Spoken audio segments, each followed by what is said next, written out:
Kodwa unaye nalo mngani othi nima out uma nihlangene ninodwa nikhuluma nje ngezinto enikhululekile ngazo, kumnandi kuyahlekwa, kuthi kungafika umuntu wesifazane phakathi kwenu bese uphuma eceleni njengomjokisana. Avele nje aphume eceleni aqale itopic, bantu bangazizwa comfortable, bangakhululekanga, babukane bathi bayayiziba, afune kuphokophela phambili ukukhuluma ngaleyo nto.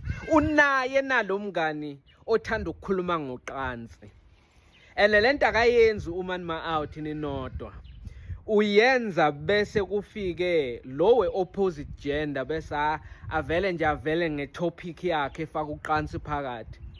Nizathi niyamziba bese ukhipha ifoni yakhe athi, yazi futhi lento mina ngiyibonile la fonini, awuthi ngiyigugule, awubuke wezibani, awubuke, ukusondeza le phone eveza amanyala phambi kwakho, uyayihambisa la phakathi kwenu. Hey, nawe zodwa usho kulo sesi oceda kunjoyina, nawe zodwa ubheke, hey lento lena uthi uyihamba phambili. Nibathi ene uma nima out sekahambile lo muntu ongisesi, niyamtshela nithi kodwa lento oyenzayo man ayikho right man. Hayi man, yabona lento oyikhulumayo isenze sishaywe ngamahlunu, yabona asiyithandi man. Sibadala for ukukhuluma ngalezi zinto. Umuzwa athi hayi nina ningasabi, angisho vele usho kahle, sibadala lezi zinto lezi akumele sisigubezele, lezi zinto lezi sizifihle, singakhulumi ngazo, kumele sikhululeke ngazo, sisizane, yabona, sikhulumisane ngazo, si-brainstorm, sishare ama-idea.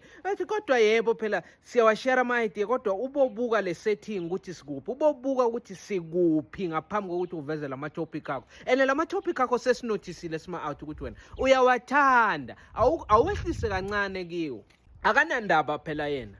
Noma ngabe nise-cafeteria, noma ngabe nilinde ukuthi i-meeting icale nise-boardroom, kugcwele kanje, kugcwele wonke ama-staff members, uzambona nje sekaqala i-topic yakhe ezokwenza ukuthi nawe ungakhululeki, ucabanga ukuthi nabanye abantu abalaceleni kwenu bayanizwa manje, ucabange nje ukuthi yabona lento le bayasizwa manje, and manje abantu bazosijaja, and manje bazathi nami ngiyamvumela, nami ngilo hlobo lwakhe lo muntu lona, siyafana kanti hayi asifani, uyazenzela nje lento yakhe, mina ngihlangene nayo.